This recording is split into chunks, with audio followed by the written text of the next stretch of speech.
sans doute. Voilà. Alors ça, c'est une discussion qui se trouve dans la Gemara de Tamid, du 4e chapitre, si mes souvenirs sont bons, ou le 5e chapitre de Brachot, qui parle de ça. Alors, quand on avait étudié cette sugiya à l'époque, quand on a étudié la prière en général, la prière de Shacharit, la prière en général, j'avais montré qu'en fin de compte, c'est pas une mahlouket, c'est-à-dire c'est pas une discussion, on le voit dans la Gemara, c'est qu'il y a deux dimensions en fin de compte dans la prière. Il y a la dimension qui est liée avec le service du temple qui n'existe plus aujourd'hui. Et quand il y avait le service au temple, on n'avait pas besoin de prier en parallèle avec ça, vu qu'il y avait les sacrifices qui étaient offerts dans le temple et qui obtenaient, par rapport à ce qu'on demandait, on pourrait dire qu'il y avait un impact encore plus grand que nos prières à nous. Et donc, c'est depuis que le temple a été détruit que cette obligation, ou bien cette dimension de prier pour remplacer les offrandes du temple a été instituée, Keneget Midim. Mais ce qu'on avait vu, c'est qu'en fin de compte, l'autre dimension, celle qui était avotiknu, c'est-à-dire l'institution des patriarches, c'est quelque chose qui n'est pas lié au temple et qui est lié avec on pourrait dire le besoin naturel de l'homme de parler avec Akadosh Baruch Hu. Alors, si vous me dites, alors si c'est un besoin naturel, pourquoi est-ce qu'il a besoin d'être 3 fois par jour? Peut-être qu'il y a des gens, ça leur suffit 1 fois par an de passer un Drishat Shalom à Akadosh Baruch Hu et à demander qu'est-ce qu'ils ont à demander, bien entendu. Il y en a, c'est ce qu'on appelle les Juifs de Kippour. Mais malgré tout, ça c'est une étude qui se fait, qu'on avait fait, c'est-à-dire d'expliquer pourquoi le rythme du dialogue avec Akadosh Baruch Hu qui est recommandé, en tout cas par les sages, c'est 3 fois par jour, le matin, l'après-midi et le soir, d'ailleurs en fin de compte 4 fois par jour pour les grandes tzadikim, puisqu'il y a la 4e prière qui est le Tikkun Hatzot, qui est une partie de l'après-midi, mais qui n'est pas, on pourrait dire, qui n'est pas obligatoire. Maintenant, c'est vrai aussi que Minatora, et je cite Maïmonide, Minatora, le rythme que Akadosh Baruch Hu, on pourrait dire, nous demande, c'est 1 fois par jour. C'est l'opinion de Rambam, de Maïmonide, qui dit que la mitzvah de prier, c'est de prier ce que tu veux, dans la langue que tu veux, où tu veux, mais 1 fois par jour, à condition de respecter la structure minimum de la prière. Quand je parle de la prière, c'est ce que nous, on appelle aujourd'hui la Hamida ou la Shmona Esrei. C'est-à-dire que c'est ça ce qu'on appelle la Tefila. La Tefila. Tout ce qui est autour, c'est ce qui est en robe, c'est un petit peu, mais c'est ça ce qu'on appelle la prière. Donc ça, c'est une introduction générale au fait qu'il y a toujours 2 dimensions. De manière très claire, l'une, celle qui est liée au temple, c'est la dimension rituelle, puisque les korbanot au temple, c'est quelque chose qui est rituel et collectif, les 2 choses. C'est-à-dire d'un côté collectif, puisque dans le temple, on amène une offrande pour tout le peuple juif, et nous, en échange, on va prier en minyan dans une synagogue qui remplace le temple, puisque ça s'appelle Mikdash Me'at, c'est-à-dire un petit temple, et on prie en collectivité pour recréer, comme on peut quand on est en exil, l'ambiance, on pourrait dire, de ce qu'on peut faire par rapport à ce qui était dans le Beth Amikdash, dans le temple. Par contre, l'autre, elle est moins liée au rituel, elle est moins liée au collectif, celle qui est par rapport à la prière des patriarches, qui, eux, n'étaient pas des collectifs, c'était des individus, c'est ce qu'on appelle les avot, donc les pères du peuple juif, qui, eux, nous ont expliqué comment est-ce qu'un juif, ou une personne en général, prend contact avec Akadosh Baruch Hu. Comment est-ce qu'il discute avec lui, au-delà du fait qu'il y a du coup une beaucoup plus grande liberté de dialogue avec Akadosh Baruch Hu dans le temps, dans la manière, dans le lieu, etc. Mais malgré tout, comme disait Manitou, vu que la prière c'est le langage de la prophétie, donc il faut qu'il y ait des gens qui connaissent ce langage, qui connaissent la manière de dialoguer avec Akadosh Baruch Hu pour qu'ils nous enseignent malgré tout les structures comme le rythme, le temps, une manière aussi, et la manière de parler, on pourrait dire, avec Akadosh Baruch Hu. Et donc ça c'est le principe de Avot Tiknu.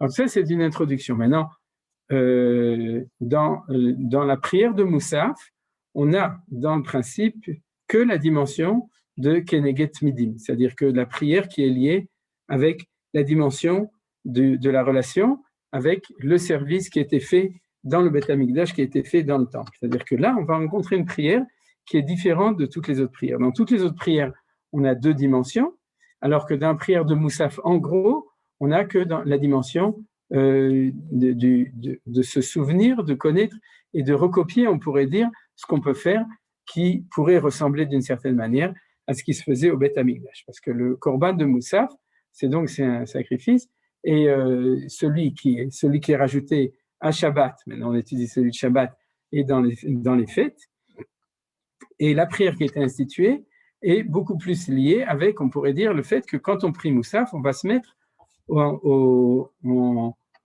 diapason avec le fait qu'on était dans le temps. Alors vous allez voir, tout de suite, on va regarder, il y a une phrase qui nous le dit. Ça, c'est la phrase qui est dite dans la prière du Moussaf de Shabbat. Maintenant, à Rosh Chodesh, ou Shabbat Rosh Chodesh, ou dans les fêtes, on a une autre formule. Dans chacune, il y a en tout cas 4 formules. Dans les Yamim Noraim, il y a peut-être encore une 5e formule, mais je ne crois pas. Je crois que c'est la même que pour les fêtes, qui nous met tout de suite dans l'ambiance. Ce n'est pas le début de la Hamida, c'est un tout petit peu plus loin, c'est là, c'est Yehi Ratzon. Alors là, il n'y a pas de traduction, je suis désolé, c'est moi qui traduis. Yehi Ratzon milfanecha Adonai Eloheinu ve'lavotenu. Donc, que ce soit qu'il y ait volonté devant toi, Hachem, notre Dieu et le Dieu de nos pères, Sheta'alenu besimcha la'artzenu, ve'tita'enu bigvulenu, que tu nous fasses monter dans la joie vers notre terre et que tu nous plantes dans nos frontières. C'est-à-dire que Vesham, et à ce moment-là, Vesham nase levanechet korbonot chovotenu, temidim kesidram usafim kilchatam, et là-bas, donc là-bas, c'est dans nos frontières, nous ferons devant toi les offrandes que nous sommes obligés de faire. On parle de korbanot chova, puisque c'est les offrandes collectives du peuple juif. Quelles sont-elles? Temidim kesidra. Les temidim, donc c'est ceux par rapport à qui on fait la prière du matin, de l'après-midi et du soir. C'est ce qu'on appelle les temidim, essentiellement celles du matin et l'après-midi, puisqu'ils sont par rapport au tamid shel shachar, c'est-à-dire l'offrande du matin, le tamid shel ben arbaim, et l'offrande de l'après-midi. Et ils s'appellent tamid parce qu'ils sont tamid, c'est-à-dire qu'ils sont régulièrement, tous les jours, chaque jour, 2 fois par jour, ou moussafim kilchatam, et ceux qui sont rajoutés par rapport aux réguliers, moussafim, ceux qui sont rajoutés kilchatam, selon leur loi, et à ce moment-là, on rentre dans Vet Moussafim à Shabbat. Ça, c'est dans le Moussaf de Shabbat. Alors, vous voyez qu'il y a cette dimension qui nous faisait rêver, qui nous fait encore rêver, mais peut-être encore plus, quand on était dans la galoute, puisqu'on demandait de monter à Besimcha l'Artsenu. Alors maintenant, on est Yoshev Besimcha Be'Artsenu pour la plupart, bon, pas tous, mais en tout cas une partie de nous. Mais j'imagine que pour ceux qui comprenaient l'ivrite, vous avez dit cette phrase avec la ferveur quand nous étions encore dans la galoute, que Dieu fasse qu'on ait le mérite de faire notre aliyah Besimcha, dans la joie vers notre terre, et que nous soyons plantés dans la terre. Vitit aenu, c'est-à-dire pas qu'on se plante, mais qu'on soit planté. C'est-à-dire Gvulenu, et quand on parle de Gvulenu, on parle aujourd'hui, c'est les frontières sûres et reconnues, résolution 242 de l'ONU, bien entendu. Mais quand on parle des frontières, bien entendu, ça fait partie de ça. Mais c'est encore un autre sens qu'on a déjà étudié et dans la Parshat Hashavua de cette semaine et la semaine dernière et dans le cours qui était sur le Beth Amikdash, etc. C'est qu'il y a, quand on parle de Gvulot, on parle des différentes, pas seulement la notion de frontière, mais la notion des différentes dimensions, c'est-à-dire la terre d'Israël, ensuite Jérusalem, ensuite le Harabait, ensuite le Beth Amikdash. Et c'est ça que ça veut dire selon le Pshat, Vetit Arinu Bigvelenu, c'est-à-dire que nous soyons installés dans le pays d'Israël, avec toutes les dimensions, depuis la terre jusqu'au Kodesh HaKodashim, chacun ayant son gvoul. Comme vous vous souvenez, qu'on ne peut pas dépasser les limites seulement à certaines conditions. C'est-à-dire que pour rentrer dans le monde du temple, il faut avoir un niveau de pureté. Ensuite, pour rentrer dans le Beth Amikdash, un nouveau niveau, etc. Ensuite, c'est uniquement les Kohanim et tout. C'est ça qu'on dit selon le Pshat, Itainu B'Givulenu, et c'est pour ça qu'on passe directement après Vesham nase levanechet korbonot chovotenu. Les sacrifices ne sont pas dans notre pays, mais se font selon les lois des frontières, puisqu'il y a certains sacrifices, par exemple, qu'on peut consommer dans tout Jérusalem, comme par exemple le sacrifice pascal. C'est-à-dire alors que d'autres ne peuvent être consommés que à l'intérieur du Harabaït ou dans le temple, etc. Chacun selon son niveau. C'est de ça qu'on parle quand on parle des Gvulot. Donc, de manière très claire, vous avez vu, le Moussaf de Shabbat, pour revenir au début, c'est une prière qui n'a, comme on pourrait dire, comme dimension, que, en gros, la dimension du retour à l'histoire du temple qui n'existe plus, et on le fait en souvenir ou en parallèle avec la dimension du Mikdash, du Beth HaMikdash. On trouve une référence intéressante dans la Mishnah de cela.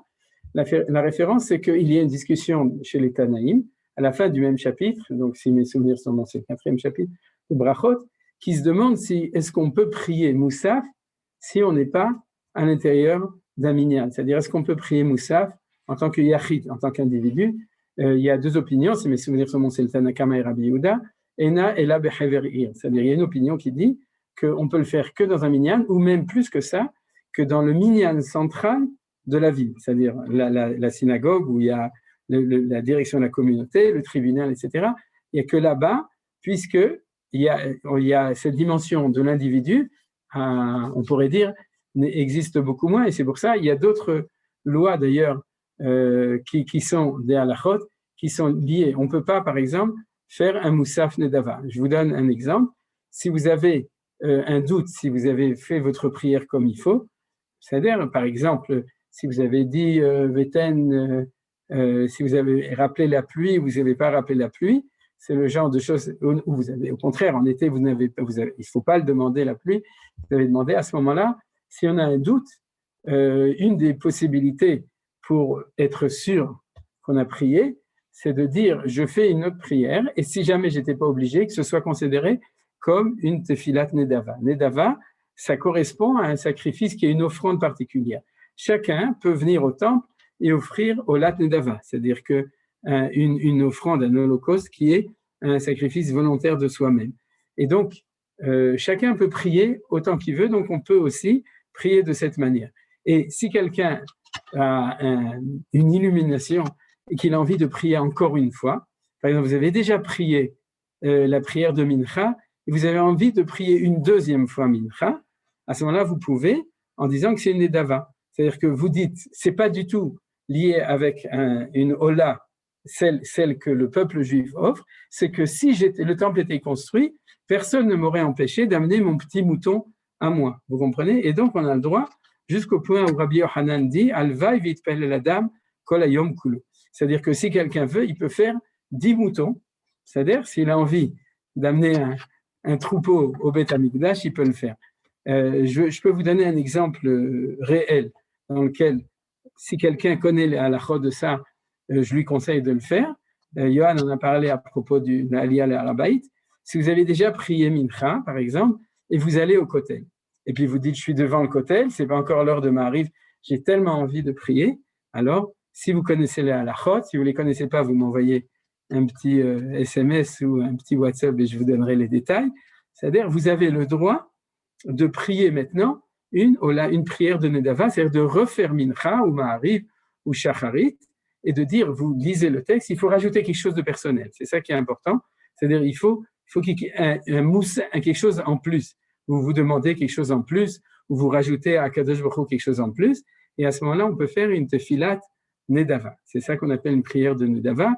Le Ramban, par exemple, le Rambam, Maïmonide, témoigne que de son temps, il y avait une coutume de prier 2 prières de Mincha tous les jours. C'est-à-dire, les gens, ils priaient 2 fois Mincha, Mincha Ktana, Mincha Gdola, les 2. Et c'était comme ça. Vous me demandez pourquoi. Ils avaient un petit peu l'archouma devant les Arabes. Les Arabes, ils priaient 5 fois. Ils disaient, ils sont Hamsha, nous, on va en faire 4. Donc, ils priaient, c'est vrai. Ils priaient tous les jours 2 fois Mincha, comme ça. Quand le Muezzin, il appelait les fidèles, alors eux aussi, ils allaient au Beth HaKnesset et ils priaient 2 Mincha, ça faisait 4 prières. Alors donc, ça veut dire qu'on voit que c'est quelque chose qui est possible. Pourquoi j'ai dit tout ça? Parce qu'on ne peut pas faire une Nedava de Moussaf. Vous comprenez?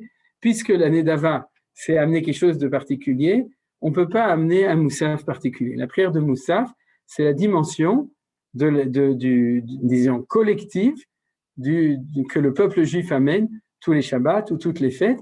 Et donc, on ne peut pas faire. Si on a un doute sur quelque chose de Moussaf, on ne peut pas dire, bon, c'est pas grave, je suis une Nedava. Non, Moussaf, c'est pas de la blague, c'est la Avoda le service collectif du peuple juif. Donc, c'est comme ça. Alors, tout ça, c'était bien entendu la première introduction générale sur la prière de Moussaf. Et là-dessus, je voudrais renverser la question. Je vais vous dire pourquoi je voudrais renverser la question. Ça va nous permettre de mieux comprendre la prière générale et aussi la prière de Moussaf. Alors, vous allez voir la question que je vous demande. Et si vous avez une réponse avant que je donne la mienne, alors vous êtes invité à la donner, parce que c'est une question que je me pose. Je n'ai pas encore trouvé de réponse dans les livres.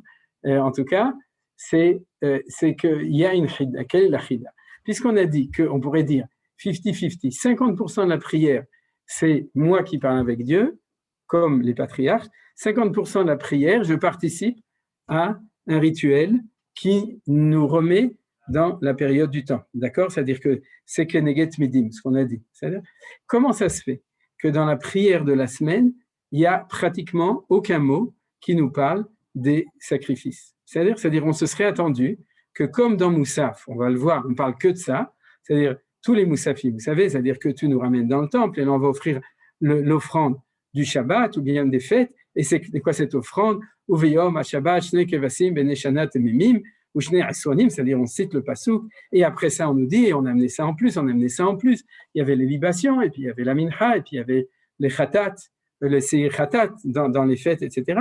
Et puis après on termine en disant que tu nous bénisses notre fête ou notre Shabbat. Mais en gros, c'est sûr que le thème général, c'est le thème de l'offrande et du Beth Amikdash.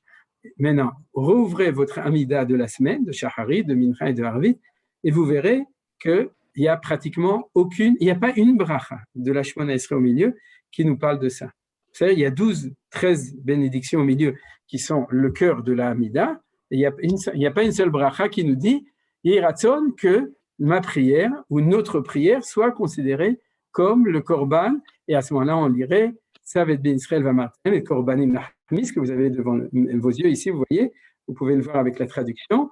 Les Isha et Reach Nichochit, Ishmeru, la Krivli bemoado, va martanem, vous allez chercher à écrire la Dona, et Fasim et Neshana, Tumim, Shanim Layom, Olat Mid, et Kevesechat, c'est-à-dire l'offrande régulière, on n'en parle pas dans la Hamida de tous les jours. Alors, c'est ça la question que je voulais vous poser, c'est inverser le problème. C'est-à-dire, si c'est tellement important, alors pourquoi est-ce qu'on n'en parle pas tellement? Alors, est-ce que vous avez une idée où est-ce qu'on en parle quand même? Ah oui, on en parle un tout petit peu, mais très peu. Il y a une seule bracha, c'est l'avant-avant-dernière bracha. Alors, je l'ai mis ici, de toute façon, vous la connaissez. C'est Retze. La prière de Retze, vous connaissez, Retze Hashem Elokeinu be'amcha Israël uvit filatam she'ev, Hashem et avoda lidvir betera.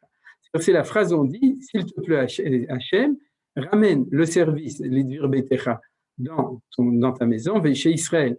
Ishe Israël, ce n'est pas les personnalités, Ishe c'est le feu, c'est-à-dire c'est les offrandes qui vont être consumées sur l'autel du mot Esh, qui est Korbani Anachmi Leishai, ça reprend le verset de la Torah, ou Tfilatam et leur prière, s'il te plaît, reçois les Beratson avec volonté, ou Teilaratson Tamida Odat Israël Mecha, et que toujours, et quand on dit toujours, c'est y compris quand il n'y a pas le temple, alors que le service d'Israël soit agréé par toi, et s'il te plaît, que nous revoyons la Shrina qui revienne, béni sois-tu qui ramène sa Shrina. Vous voyez que c'est la seule prière qui parle du temple, puisque c'est la prière qui nous dit qu'on demande que la Shrina revienne, et à ce moment-là, qu'on ramène des sacrifices au temple. C'est aussi la raison, puisque c'est la seule bénédiction de la Shemona Esrei qu'on fait tous les jours, y compris d'ailleurs, dans les prières de Shabbat et de Yom Tov, puisque ça fait partie des 3 dernières brachot qui sont standards tout le temps, c'est-à-dire toute l'année à toutes les prières. C'est aussi la raison pour laquelle, quand on doit rajouter Ya'al Ve'avo, quand on est dans un jour de fête, et que, sauf les jours par exemple, de Chol HaMoed, etc., c'est-à-dire sauf Moussa, c'est-à-dire ceux où on parle spécifiquement de la fête, alors on ne dit pas Ya'al Ve'avo, mais dans les autres, où on prie une prière normale de Shemona Esrei, comme à Chol HaMoed et à Rosh Chodesh, alors on rajoute dans Ya'al Ve'avo, on le rajoute dans Retze. Et c'est marqué comme ça dans le Talmud de Jérusalem, que la raison pour laquelle on le fait comme ça, c'est parce que on fait référence au Beth Amikdash. C'est-à-dire, quand on dit Ya'al Ve'avo, vous savez, on prie qu'il y ait le Mashiach, etc., plein de choses, mais le fait d'avoir mis Ya'al Ve'avo à cet endroit-là, c'est aussi ramené dans un Tosfot dans Masechet Shabbat, c'est parce que on veut faire référence à la fête en correspondance avec le fait que les fêtes, c'est des fêtes de pèlerinage et en correspondance avec le Beth Amikdash. Et d'ailleurs, il y a une halakha qui est liée, que vous connaissez peut-être pas. Qu'est-ce qui se passe si quelqu'un, le Shabbat, il a prié toute la Hamida comme en semaine, il est arrivé à Retzé, et il se dit, zut, c'était Shabbat, et j'ai prié une fila de semaine. Alors c'est vrai que de dire à Tachoné la dame date et se dire, ah non, c'est Shabbat, ça arrive, en tout cas moi ça m'arrive, je ne sais pas si à vous ça vous arrive, c'est-à-dire de prier et de commencer la prière de la semaine et de se souvenir. Mais de finir toute la Hamida et de se souvenir à Retzé qu'on a oublié, et qu'est-ce qu'on fait dans ce cas-là? Eh bien on dit Retzé dans Retzé. C'est on dit le même Retzé qu'on dit dans le Birkat Hamazon, vous connaissez, de même que pendant les fêtes dans le Birkat Hamazon, on dit Aleviavo, qui est le même que celui qui est dans la Hamida, parce que théoriquement, on peut prier une Hamida de semaine et rajouter dans Retzé le Retzé qu'on dit dans le Birkat Hamazon, le Shabbat. J'espère que vous avez compris les détails de la halakha. C'est-à-dire, et je ne le dis pas uniquement parce que c'est quelque chose qui n'arrive pas souvent, pour bien faire comprendre que le rajout qui est lié à la fête est toujours lié profondément avec l'idée du Beth Amikdash. Et la prière du Beth Amikdash dans la semaine, c'est celle-là. Elle est pas aussi claire, on pourrait dire, que celle de Moussaf, dans laquelle on parle vraiment du temple, mais c'est un petit peu tout. Alors, à quoi on arrive là-dessus? Je voudrais répondre justement à cette question-là. C'est-à-dire que, comment ça se fait? Et on va d'ailleurs étudier le parallèle entre la prière de Retzé, on va étudier Retzé d'ailleurs, et on va étudier le parallèle entre Retzé et le texte de la prière de Moussaf. On va comparer les deux, vous comprenez? C'est-à-dire, on va comparer la bénédiction du Mikdash de la semaine, ou la bénédiction standard qui est celle de Retzé, et la bénédiction du Mikdash des fêtes, ou du Moussaf de Shabbat en tout cas, qui est une vraie bénédiction, c'est celle du milieu. Vous savez, il y en a 3 au début, 3 à la fin, d'ailleurs il y a aussi Retzé, et au milieu, c'est celle qu'on finit par Mekadesh Shabbat, Tikkun Shabbat, etc., du Moussaf. Et on va voir un petit peu ce qui ressemble et ce qui est différent entre les deux. Mais je voudrais donc vous donner du coup un scoop, c'est-à-dire au niveau du Chidouche, c'est que la raison pour laquelle les Chachamim n'ont pas institué ça, c'est parce qu'en effet, je pourrais dire comme ça, de même que le Shabbat, c'est le temps où on reçoit une Neshama Yetera, où on est dans l'élévation, où on est plus dans la spiritualité, où on a le temps de réfléchir, c'est-à-dire en semaine, on prie parce qu'il faut prier, parce que c'est le temps du travail, et donc le temps du travail, c'est aussi le temps du Avodah chez Balev, c'est-à-dire du travail vis-à-vis de Dieu, mais je dirais que la possibilité dans le temps d'exil, parce que de se remettre dans le rituel du temple, elle est extrêmement basse. Et c'est pour ça que les Chachamim n'ont pratiquement rien mis. Vous comprenez? C'est-à-dire, ici, ils n'ont pas mis, c'est une réponse que je vous propose, s'ils n'ont pas mis sur 12 brachot du milieu, bon, 12 qui sont 13, ça vous le savez, s'ils n'ont pas mis 6 brachot qui parlent de nos demandes individuelles et collectives, mais qui font partie de la dimension avotiknum, c'est la dimension de ma relation vis-à-vis de Dieu, de dire s'il te plaît, donne-moi de la parnassa, s'il te plaît, ramène les Juifs en Israël, s'il te plaît, écrase nos ennemis, etc. Et puis fais la justice avec le peuple juif, Hashiva Shoften Kerishona, et fait que aux prochaines élections, ça se passe un petit peu mieux, etc., etc. C'est-à-dire, il n'y aura pas d'élection, ça je ne sais pas. De toute façon, a priori, on est le peuple élu, donc apparemment, on est destiné à s'occuper d'élections. Mais en tout cas, tout ça, c'est avotiknu. Vous comprenez, c'est la prière. Il ne faut pas confondre. Ce n'est pas parce que dans la Hamida, on demande des choses qui sont pour tout le peuple juif que ça fait partie de la relation avec le temple. Non, ça fait partie du modèle d'une prière juive comme celle des Avot, des patriarches. Parce que vous imaginez très bien que quand Avraham, Yitzhak et Yaakov, ils priaient pas seulement pour avoir leur gagne-pain ou pour pouvoir passer leurs vacances à Géant-les-Pins, ou bien pour être en bonne santé, la brioute, etc., ou même pour avoir de la chorma.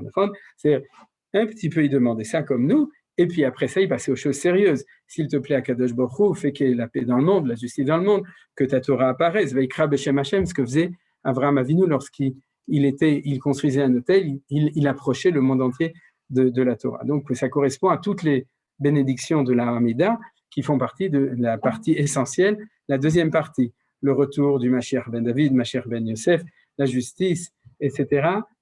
Toutes ces choses-là qui sont des valeurs non pas de l'individu, mais de la collectivité. Tout ça, ça fait partie. Alors, comme je vous dis, si les Chachamim n'ont pas mis 6 et 6, vous comprenez, 6 pour la prière qui est par rapport à la prière des patriarches, et 6 qui sont en parallèle avec la prière au temple, on aurait très bien pu imaginer une prière pour le sacrifice, une prière pour ce qu'amenait le Kohen Gadol tous les jours, une prière pour la Ktoret, l'encens, une prière pour l'allumage de la menorah.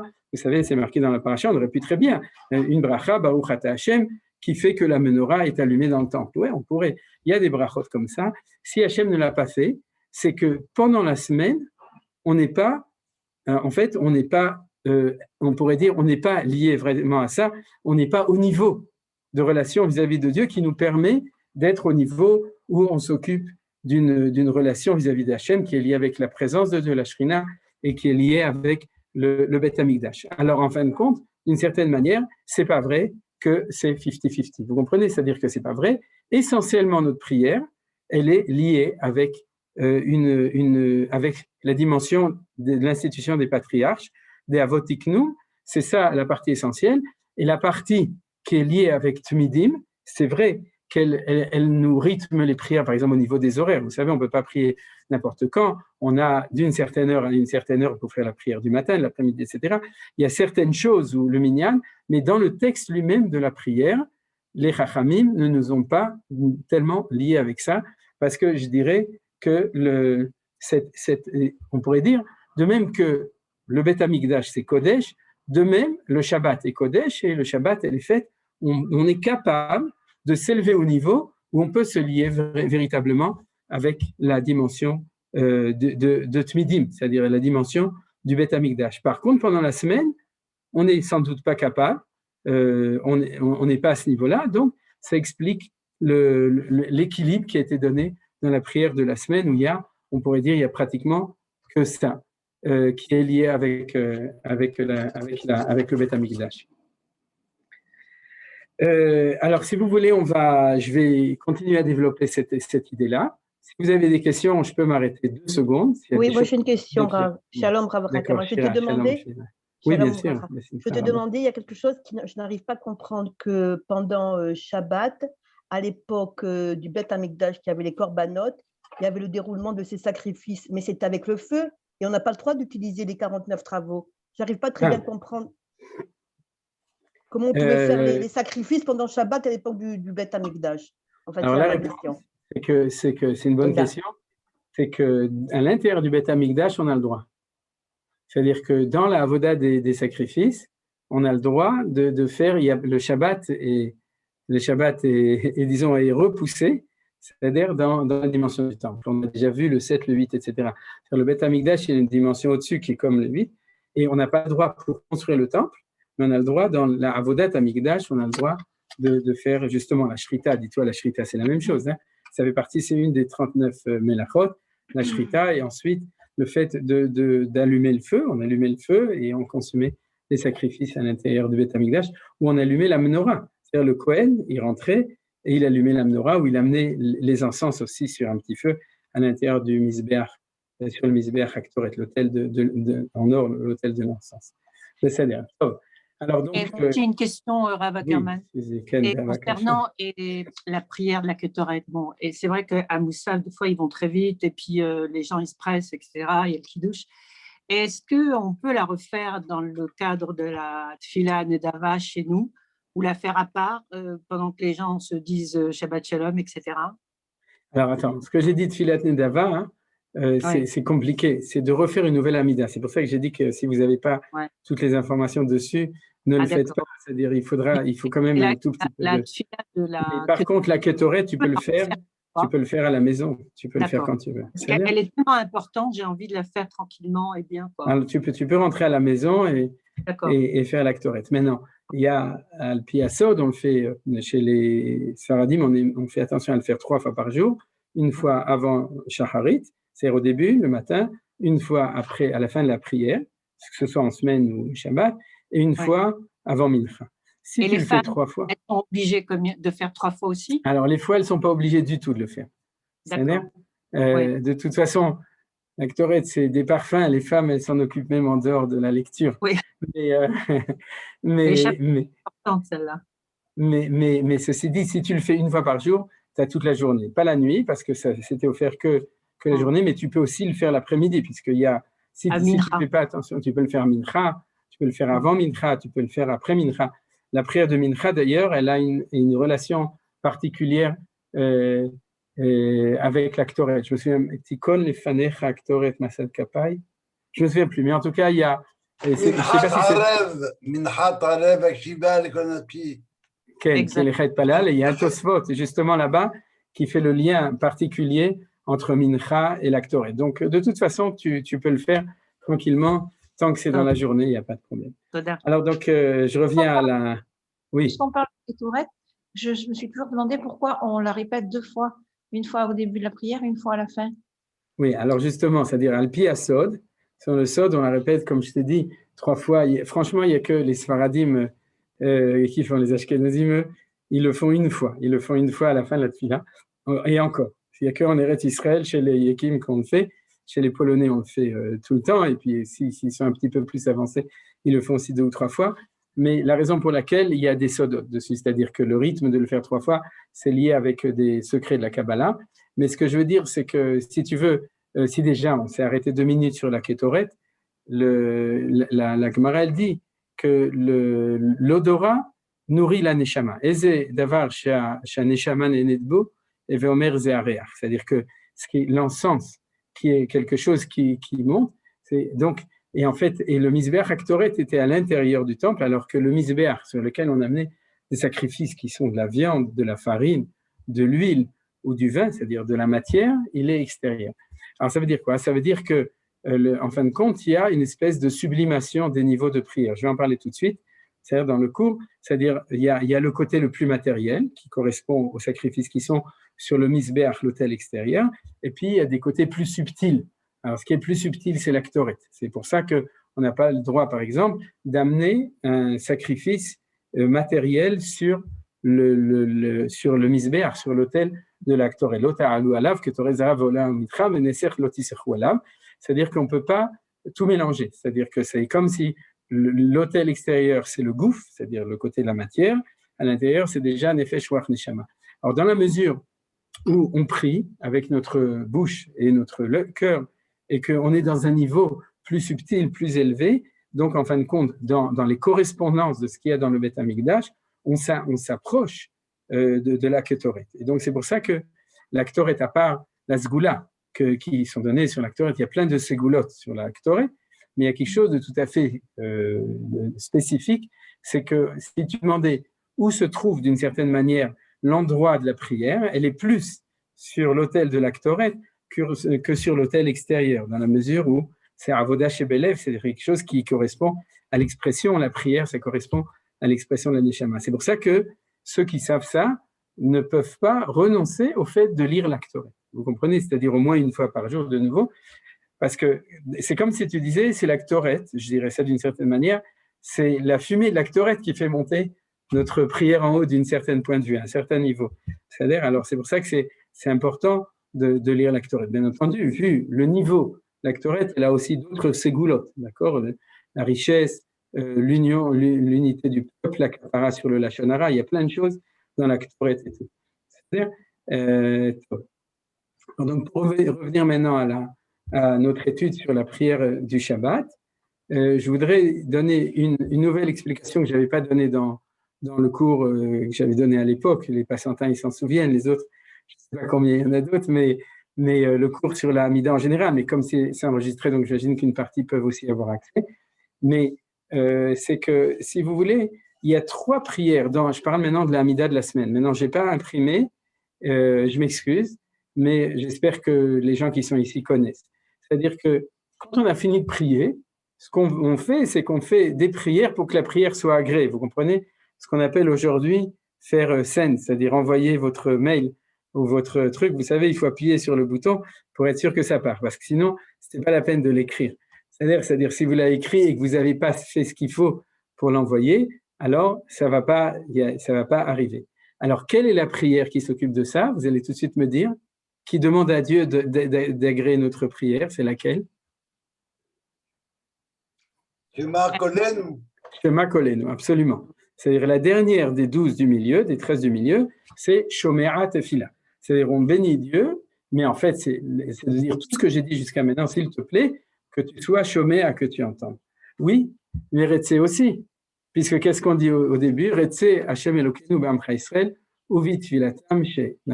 C'est s'il te plaît, accepte, She'e, ça veut dire agréé, comme on le voit chez Caïn et Avel, Vel Minchat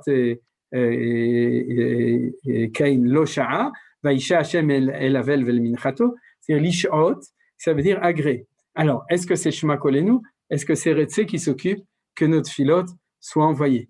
Et puis, en fait, la vérité, c'est que Sim Shalom aussi. Que nous soyons bénis par la lumière de ta face, de Panecha, Kibornatatalanu, Torah Chaim, Bavat Chesed, etc.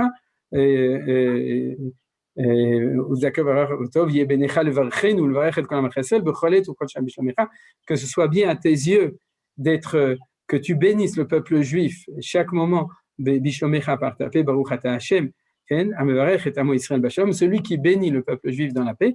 En fin de compte, c'est aussi une prière qui demande qu'on soit béni, donc que notre prière soit agréée. Alors, il y a 3 bénédictions qui sont liées avec l'envoi. C'est pour ça que aujourd'hui, je l'ai déjà dit, il y a WWW. C'est compris, le premier W, c'est Shomea Tefila, le deuxième, c'est Retse, et le troisième, c'est Sim Shalom. Et puis, au milieu, il y a aussi Modim qui est une autre prière. Alors, comment est-ce que ça se fait qu'il y a tout ça? Alors, je vais vous expliquer aujourd'hui. C'est-à-dire, il y a une partie des choses que j'avais déjà dit dans ce cours. Shomea Tefila, ça veut dire que Akadosh Baruch Hu écoute. Mais écouter, ça ne veut pas dire accepter. Ça veut dire j'ai entendu. On peut très bien dire, et alors tu vas le faire? Non. C'est-à-dire, j'ai entendu, tu l'as demandé, mais qui a dit que ce que tu demandes, je suis d'accord de le faire, est exaucé. Vous comprenez? C'est-à-dire que dans la prière de Shomea Tefila, il y a une espèce de modestie de dire, s'il te plaît, écoute. Parce que dans le temps de Esther Panim, c'est-à-dire où la face de Dieu est cachée, peut-être qu'il n'écoute pas. C'est-à-dire peut-être qu'il ne veut pas écouter, peut-être qu'il n'est pas intéressé à écouter. Alors, dans la prière qui fait partie des prières de l'intérieur, c'est-à-dire des demandes qu'on a demandées, premier stade, on lui a demandé écoute. Deuxième stade, Retse. Et c'est beaucoup plus haut le Retse, vous comprenez? Le Retse, ça veut dire veuille que ce que nous on te demande, tu le veux. Et ça, c'est un niveau qui est beaucoup plus grand. Et puis à la fin, c'est que ce soit qui est de la bracha. Barchenu avinu kulan kecha, dans le Sim Shalom, c'est-à-dire que non seulement tu écoutes, en plus tu agrées et en plus tu bénis. Et ça, c'est l'explication en fait, de l'ordre des choses. C'est-à-dire que de ces 3 brachot qui sont tous les 3 dans l'ordre de la demande que les choses y soient acceptées. Alors vous comprenez que jusqu'à Retse, et c'est ça le point important, il n'y a pas de ratson. C'est-à-dire il n'y a pas de ratson Hachem, de volonté de Hachem de faire que ce qu'on demande, il soit, ou qu'on ne demande pas, mais qu'il faut faire, qu'il soit agréé. Réponse, pourquoi c'est comme ça? Bien entendu. Parce qu'il n'y a que dans le temps où il y a le Bet Hamikdash, il n'y a que dans le temps où il y a la Shrina qui revient, que c'est Ratson. Vous voyez, c'est que c'est un temps de Ratson. On le voit de notre temps. Pendant 2000 ans, on a prié. Je dirais qu'au niveau collectif, Akadosh Baruch Hu a sûrement écouté nos prières, mais on n'a jamais vu beaucoup de Ratson. C'est-à-dire que les Ratson étaient plutôt du côté des Goïm. C'est-à-dire que eux, Hachem, Chaz Shalom, mais ils exauçaient leur volonté. Vous voyez, de réussir, de gagner des guerres, d'être de suprématie, d'avoir un État, un pays, d'avoir un royaume et d'avoir un développement économique, etc., d'un florissant et tout, c'était donné au Goïm parce que c'est la définition d'Esther Panim. C'est vrai qu'au niveau des individus, Akadosh Baruch Hu, même dans le temps de Galout, ce qu'on appelle la Shrina de Galout, c'est Akadosh Baruch Hu nous a non seulement gardé, mais souvent aussi donné, il y a eu du Ratson. Mais de manière générale, le temps de Ratson est lié avec le temps du Bet Hamikdash. C'est ça que je voulais montrer ici. Et c'est aussi la raison pour laquelle il y a une discrétion dans notre filote. Parce que de parler d'une fila keneget midim, que notre prière, elle est vraiment en parallèle avec le korban, ça voudrait dire que notre fila est capable d'éveiller le niveau qui est au Bet Hamikdash, qui est le niveau du Ratson. Et la vérité, c'est que non. c'est que pendant le temps de Esther Panim, de Galout, de tout ça, on est dans le Shomeat Tfila, c'est-à-dire Hachem écoute, mais le Ratson est Ratson, que ce soit un temps de Ratson, ça c'est quelque chose qui n'est pas évident. D'ailleurs, par exemple, dans les Kavanot du Harizal, maintenant, les prochaines fêtes qu'on a, c'est le 17 Tammuz, c'est-à-dire, et il parle beaucoup de ça, de transformer Tsara en Retsé. Vous voyez le mot Retsé, si on inverse les lettres, c'est Retsara, il est Yaakov. Tsara, c'est un malheur, c'est-à-dire de passer de Tsara à Retsé, et c'est ça. C'est-à-dire Tsara, c'est l'oppression, c'est-à-dire, et Retsé, c'est l'ouverture d'une relation de volonté entre Akadosh Baruch Hu et le peuple juif. Et ça, c'est le temps de Beth Amikdash. Donc, dès qu'on voit le mot Retsé, on sait qu'on est dans un temps de Beth Amikdash. Shouya et Ratson, c'est-à-dire que Dieu, on est agréé devant lui, il est agréé devant nous, et il y a ce qu'on appelle la Shrina, c'est-à-dire la présence de la Shrina dans le monde, c'est une présence de Gilouy Panim, c'est-à-dire que Akadosh Baruch Hu et nous sommes en face à face. On a étudié toutes ces notions de qu'est-ce que c'est qu'il y a Esther Panim et de Gilouy Panim, et ça, c'est ce qui s'appelle le Retsé. Vous savez que Ratson, c'est la même lettre que Tsinor. Tsinor, c'est un tuyau, c'est-à-dire, et parce que la notion du Ratson, c'est créer des conduits de bracha dans les deux sens entre nous et lui. Alors, en fin de compte, ça va expliquer aussi le passage entre Retsé et Sim Shalom. Sim Shalom, c'est au-delà de ça. C'est-à-dire, vous comprenez, Shomeat Tfila, c'est dans ma synagogue de rue Saulnier à Paris, ou Pseder, il y en a d'autres, mais disons comme ça, c'est-à-dire là, on est au niveau Shomeat Tfila. Dès que le temple est construit, le Zma et Ratson, le temps de Ratson arrive, et après, il y a encore plus haut que ça, c'est ce qu'on appelle Or Panecha. Or Panecha, c'est que derrière le Ratson, il y a la lumière de la face de Kadosh Baruch Hu, qu'il n'y a pas quand on a Esther Panim. Alors, à quel moment, comment est-ce qu'il arrive?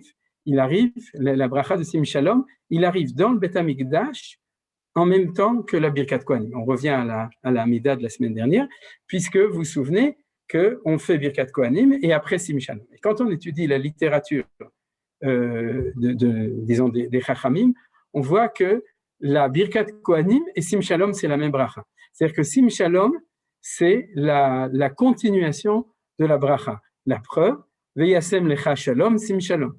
C'est-à-dire que ça finit par Shalom et ça continue par Sim Shalom. C'est-à-dire théoriquement, s'il n'y avait pas Birkat Kohanim, quand il n'y a pas Birkat Kohanim, et d'ailleurs vous vous souvenez qu'en exil, c'est pas si simple de faire Birkat Kohanim, c'est-à-dire, alors il n'y a pas de Sim Shalom. Mais on le fait en tant que demande. C'est-à-dire on demande à Kadosh Baruch Hu d'arriver à un temps qui est au-delà de celui du Avodat Hamikdash qu'on voit dans Retsé, qui est celui qui est Or Panecha. Et où est-ce qu'on parle de Or Panecha? Dans Birkat Kohanim. C'est-à-dire, puisqu'il y a marqué Issa Hashem, Yaer Hashem Panav Elecha Vechuneka, Issa Hashem Panav Elecha Vesem Lecha Shalom. C'est-à-dire que sur la deuxième et la troisième bénédiction de Birkat Kohanim, on parle de la face de Akadosh Baruch Hu, du Ma'or Panim, c'est-à-dire du fait que Akadosh Baruch Hu met sa face devant nous, nous éclaire. C'est-à-dire, et donc, c'est ça le thème de la bracha de Sim Shalom, que la bracha vienne parce que Akadosh Baruch Hu, il a le Or Panim, et tout ça. Donc, ces trois dernières brachot sont très profondément liées avec la Avodat Hamikdash. C'est pas seulement celle de Retsé, c'est même celle de Modim, ça je l'explique pas, et c'est aussi celle de Sim Shalom. Je vous donne un exemple au niveau de la halacha, qu'en Israël, comme on fait beaucoup Birkat Kohanim, on connaît, c'est que vous savez, des fois, le Chazan, il s'arrête à Retsé. Pourquoi il s'arrête à Retsé? Parce que les Kohanim, ils sont pas encore arrivés. Ils sont encore en train de manger le petit déjeuner, ou je sais pas, de prier la Hamida, et donc ils s'arrêtent. Pourquoi?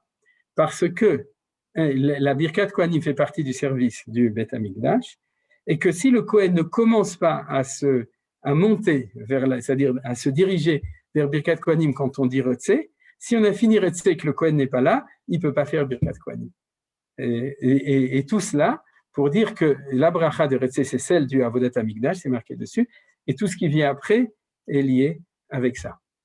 Alors, je reviens au thème essentiel dont on parlait, c'est que Beth Hamikdash, Korbanot, les offrandes, et le Ratson Hashem, c'est des choses qui vont ensemble. C'est-à-dire, si on est dans un temps de Ratson, une situation de Ratson, alors à ce moment-là, on est lié avec le Beth Amikdash, etc. Et sinon, non. Regardez, dans tous les korbanot, pratiquement, le thème essentiel, c'est la notion du Ratson. Les Ratson, les Fnei Hashem, je n'ai pas amené les versets, mais dès le début du livre de Vaïkra, Ken venir tsalo le chaper alav, etc., kilo le Ratson yelachem, c'est-à-dire que, alors, on traduit que le sacrifice soit agréé. On est toujours au niveau du Talmud Torah, où on dit on amène un petit mouton et on espère que Dieu il sera content, qu'il va respirer l'odeur des graisses consumées sur l'autel, et il va dire ah j'aime bien cette personne, il est sympathique, etc. Il m'a amené un petit mouton, donc je suis content. Pas du tout. C'est pas du tout ça. C'est l'inverse. Il faut inverser. C'est que le fait d'amener un korban ouvre les tsinorotes, c'est-à-dire les conductions de la relation vis-à-vis de Hachem. Souvenez-vous que le mot korban ne veut pas dire sacrifice, ça veut dire approchement. C'est de s'approcher de Akadosh Baruch Hu. Alors dites-vous, je reviens au même thème, c'est que on peut s'approcher parce qu'il y a Ritratson, parce qu'il y a un temps de Ratson ou parce qu'il y a un endroit de Ratson qui est le Beth Amikdash. À ce moment-là, les choses ils sont possibles de cette manière-là. Quand on parle de Ratson, excusez-moi, oui. C'est pas dédié, c'est-à-dire qu'il n'y a pas le Ratson de Dieu, mais aussi le Ratson de celui qui… Bien sûr, c'est dans les deux sens. On va le voir. Alors comme l'heure du cours est terminée, c'est-à-dire c'est l'heure de la récréation, alors donc on va uniquement remarquer, ici vous voyez, regardez, ici dans Retse, je l'ai souligné, c'est-à-dire Retse Hashem Elokeinu Mamcha Yisrael Tfilatam She'eh, c'est-à-dire Me'era tekabel be'ava tekabel be'ratzon ou te'i le ratzon tamid avodat Israël Amecha. Que s'il te plaît, que la avoda du peuple juif soit toujours le ratzon tamid, c'est y compris même quand a priori il n'y a pas un temps. Mais je reviens, c'est pour dire que tout ça, c'est pour nous mettre pour 30 secondes dans la prière chaque jour, dans la situation du ratzon, mais dans les deux sens, ce qu'on a mis dans la shrina. Alors si vous regardez dans la prière de Shabbat, c'est ça qu'on va faire, on va voir qu'on a la même chose. Regardez le nombre de fois où la notion de Ratson est dans la prière de Moussaf. Tikan Shabbat, Ratzita Korbenotea. C'est-à-dire, ça c'est le Ratson, comme tu dis Rina, le Ratson de Dieu. C'est-à-dire, ça veut dire quoi? Tu as voulu les korbanot de Shabbat. C'est que le Shabbat, on est dans une situation où on peut prier une prière entière, qui est celle de Moussaf, dans laquelle on est Be'ait Ratson. C'est-à-dire, grâce à la Kedusha du Shabbat, à la Tosefet Neshama, et spécialement au moment de Moussaf, qui est après la prière du matin, la prière du soir, la lecture de la Torah, c'est-à-dire c'est le moment où on s'élève le plus. On va le voir quand on étudiera la Kedusha, puisqu'on arrive au Keter. Keter, vous savez, c'est la couronne, c'est l'endroit le plus haut, et Bezrat Hashem, dans pas le cours de la semaine prochaine, mais le cours d'après, on étudiera la Kedusha, c'est-à-dire le Keter. Alors, à ce moment-là, c'est là que ça apparaît. Yehi Ratzon Lifanecha, vous me direz, ça c'est une formule classique, mais n'empêche que les Chachamim, ils ne le mettent pas tellement dans la Hamida tout le temps. Et là, on voit qu'il y a cette chose qui est un Ratson devant Akadosh Baruch Hu et Naase Benakri Vanecha Be'avak Mitzvat Ratzonecha. C'est-à-dire qu'on amènera devant toi Be'avak Mitzvat Ratzonecha comme la mitzvah de ta volonté. Et ensuite, Uvashvi Ratzitabo Vekidashto, c'est-à-dire le Shabbat tu as voulu, Elokeinu Velokavenu, Retzena Bimnuchatenu, qui est le Ratzon. Et à la fin, Be'ava uvratson Shabbat Kochecha. Vanchilenu Be'ava uvratson Shabbat Kochecha. Alors, je crois que la remarque de Rinette est importante parce que on le trouve dans les korbanot, c'est que le ratson, il est des deux côtés. C'est-à-dire que autant du côté du ratson Hashem, et c'est quand même quelque chose dans la prière, on s'adresse à Dieu. Donc, on lui dit, sois, s'il te plaît, dans une relation de ratson vis-à-vis de nous, mais bien entendu, il nous répondra, OK, mais toi aussi, tu m'as amené, est-ce que tu t'es approché de moi, autant du Beth Amikdash avec des korbanot, est-ce que tu as mis ton ratson, justement, dedans? Et d'ailleurs, dans les psukim qui parlent des korbanot, quand on parle du ratson de l'homme. Par exemple, dès le début de Vaïkra, la Gemara elle dit, est-ce qu'on peut obliger quelqu'un? Le premier pasuk qui parle de ratson, c'est le deuxième ou le troisième pasuk de Vaïkra, il dit, Yachol Baal Kochot, Talmud Lemar le ratson, c'est-à-dire qu'en fin de compte, on ne peut amener un korban que s'il y a cet élément du côté de l'homme aussi, de la volonté, du ratson, c'est-à-dire de cette communication qui n'est possible qu'en présence. Alors, souvenez-vous, et c'est par là qu'on finit, souvenez-vous qu'en tout cas, pas pour le Shabbat, ça c'est un chidouche que c'est valable aussi pour le Shabbat, parce que c'est lié avec la sainteté du Shabbat, mais pour les fêtes, il y avait cet élément de valeur ajoutée, parce que les fêtes, c'est les fêtes de pèlerinage. C'est-à-dire que quand on prie le moussaf de la fête, on se reliait avec le fait que pendant les fêtes, le peuple juif monte. Et pourquoi on monte? Shalosh parmi bashana, yirae kol zechucha et pene Adonai lecha bamakom asher yifra.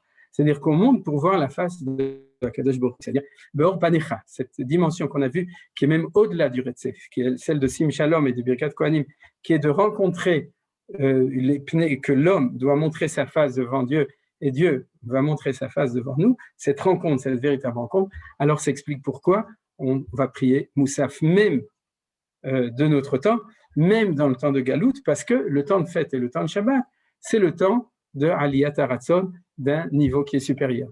Le Zohar HaKadosh, je ne vous ai pas cité, mais je peux vous le citer, dit exactement ça, peut-être on va terminer par ça.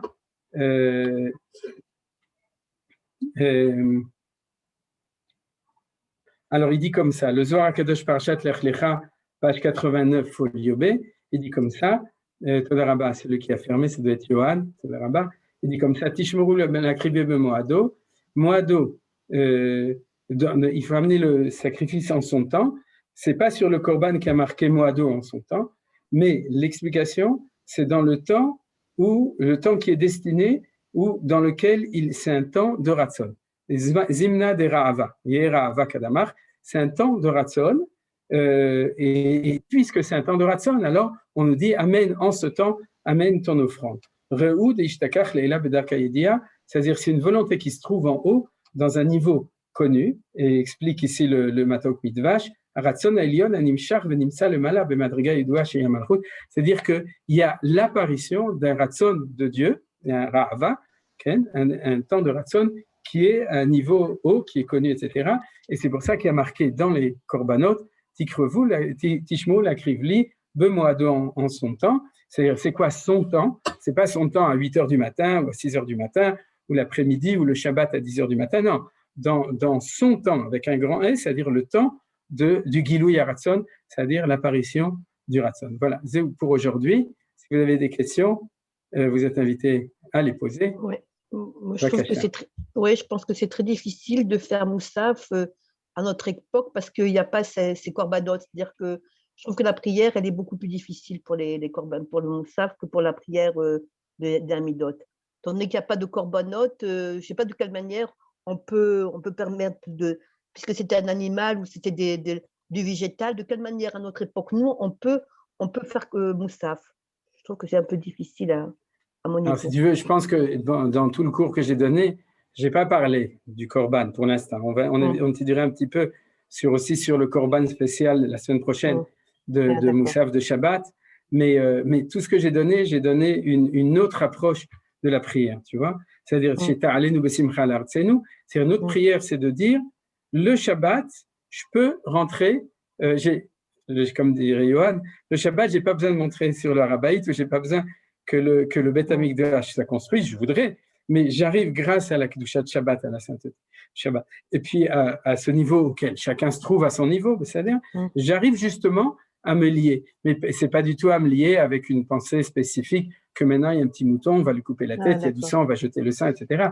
Ce n'est pas ça. C'est au contraire. C'est arriver à se lier avec la Kedusha du Beth Amikdash et Madriga, et justement, qu'on a appelé aujourd'hui la Madriga de Shrina ou du Ratzon, tu vois, et puis après dans Sim Shalom de Orpaner, voilà. Et c'est à ça qu'il faut penser. D'accord. Et on peut faire Moussa, parce que tu as dit que c'était une prière qui était collective, on peut le faire individuellement à la maison. Oui, en fin de compte, oui. La halakha, c'était la discussion à l'époque de la Mishnah, parce que dans l'évolution, c'est-à-dire après la destruction du temple, les Chachamim n'étaient pas loyus gurim, comme je t'ai dit, dans la mesure où la dimension de la prière habituelle de la semaine, c'est surtout la dimension individuelle qui est reliée avec les patriarches qui ont institué. Donc, c'est évident que tu peux la prier là où tu veux, comme tu veux. Surtout pour les femmes, vous n'êtes pas obligé de prier en minyan. C'est-à-dire, comme on dit chez les Ashkenazim, il y a le minyan, et puis les femmes, c'est les mignonnes, parce que c'est prononcé à l'Ashkenaz au lieu de minyan. Mais on peut le prier, tu peux le prier où tu veux. Pour un homme, B'diavad, il faut savoir. C'est-à-dire, si on ne peut pas prier en minyan, et ça nous est arrivé maintenant pendant un an, on peut prier aussi en dehors. Mais surtout parce que c'est notre dialogue personnel avec Akadosh Baruch Hu. Par contre, de nouveau, Le Moussaf, c'est un temps où tu es complètement dans la relation par rapport au Beth Amikdash. Donc, il y avait toutes les raisons de dire, eh ben, alors, si tu n'es pas dans le Cheverir, c'est-à-dire dans ce qui peut remplacer, c'est-à-dire la synagogue centrale de la communauté, qu'est-ce que tu fais?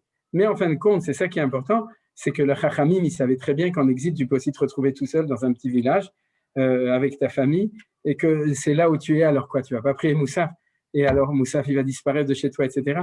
C'est que les Chachamim, ils ont tout fait pour que dans l'exil, on ne perde pas le contact, quel que soit le niveau, on pourrait dire, de solitude, on pourrait dire par rapport à Akadosh Baruch Hu dans lequel on est descendu, pour qu'on puisse revenir et que quand on revient, on puisse renouer contact de manière authentique. C'est ce que j'essaie de vous expliquer. Tu m'as éclairé sur mon Moussaf, Toda. Alors, il y a d'autres questions? Une question, Rav Ackerman, concernant cette notion de Gilui Haratson qui est délicate. Et on peut la retrouver dans toute prière faite avec Kevana ou pas?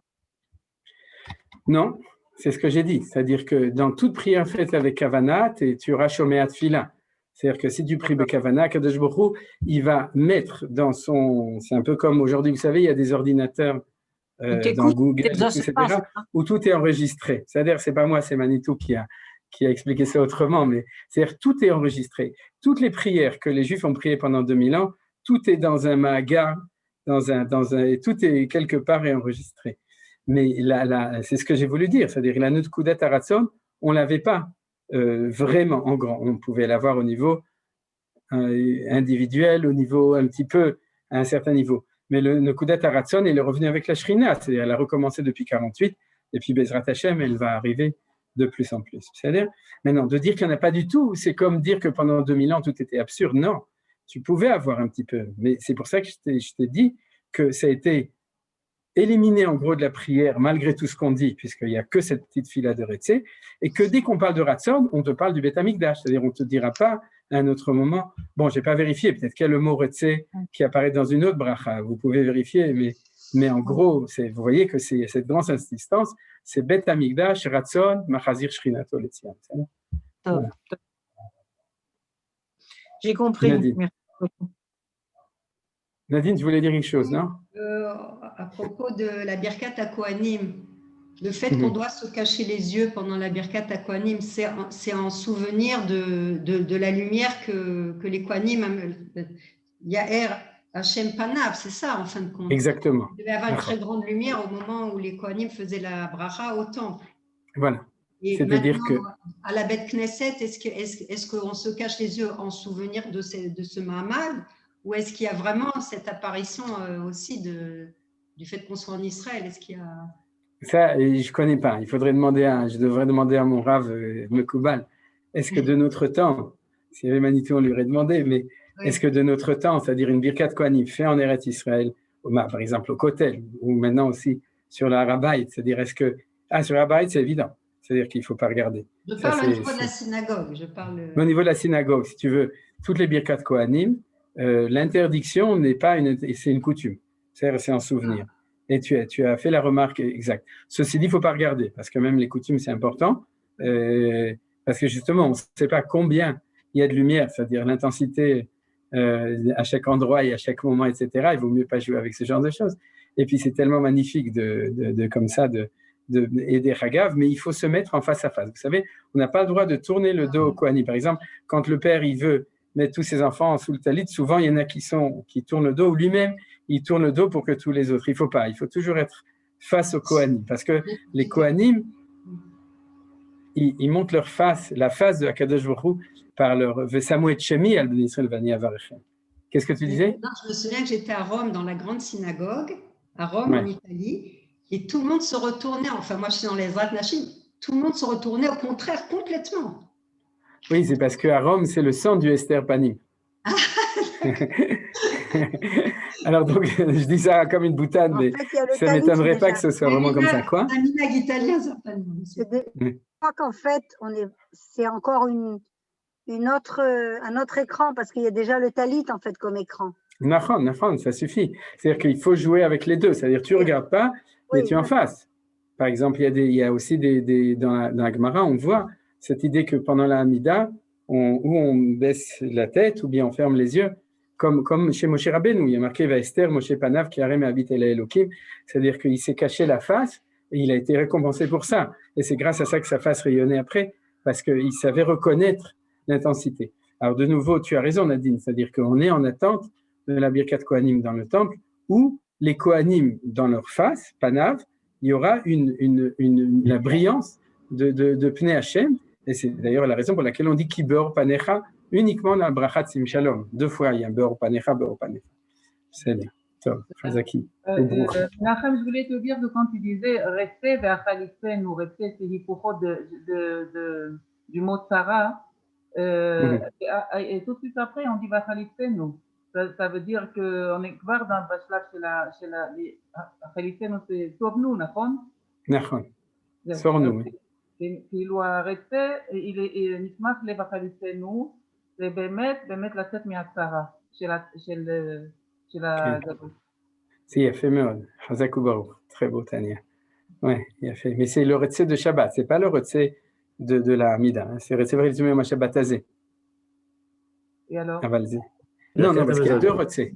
Parce que quand je disais ça, je lisais dans ce que dit le Hari, c'est Retzé, Hashem Elokeinu B'Amcha Yisrael, ou Vitulatam She, d'être Mitkaven, pendant les 3 semaines entre le 17 Tammuz et le 9 Av, d'être offert Tzara le Retzé. C'est-à-dire, c'est de transformer. Mais tu as tout à fait raison que sans doute, c'est lié avec le cours d'aujourd'hui, c'est que le mot Retzé apparaît aussi dans la Tfila du Shabbat, qu'on rajoute dans le Birkat Hamazon, et que théoriquement, on pourrait rajouter dans la Mida, et que si ça a été marqué, c'est que, de nouveau, c'est un peu lié avec les questions, c'est-à-dire, même en exil, et même au plus profond des choses du Esther Panim, dans le Shabbat, on a quelque chose de plus. Et puis, un juif qui arrive à un certain niveau a quelque chose de plus. Donc, le Shabbat nous permet de sortir de la tzara, de Retzé Vachalitzenu. נכון, יפה מאוד, בדיוק, יפה מאוד, מעין עולה במה, יפה. חזקי וברכי, תניה. טוב. Moi, je voudrais demander quelque chose, mais ça n'a pas de rapport avec le sujet d'aujourd'hui. Alors, c'est quand vous aurez le temps, si vous avez le temps. J'ai le temps, alors tout de suite après, Bezrat Hashem. Attends, Yoëlla, est-ce qu'il y a une question sur le cours avant? Fabien, tu voulais... Non, Yoëlla, tu veux particulièrement... Attends, une seconde. Et Yoëlla, tu veux la demander avec tout le monde ou personnellement? Avec tout le monde. Ah, ok. Alors, Fabien, après, on te donnera la... Je voulais dire comme le Kohen vous mettez le toilette sur la tête et se cacher le visage. Lui-même, d'accord. Exactement, pour ce rayonnement. Oui, mais pour la même raison. C'est-à-dire qu'il y a... Oui, exact. Ouais. D'accord. Regardez, c'est comme les trucs comme ça, c'est comme les courants électriques. Hein, c'est-à-dire ça donne... C'est Goldorak, là, je ne sais pas comment ça s'appelle. Toutes les directions. Vas-y, Yoëlla, Bechabod. Je voulais une explication sur Nathan la Servi Binalia. Le Servi, il y a des montres maintenant, des réveils et tout. Qu'est-ce qu'elle veut dire cette prière-là?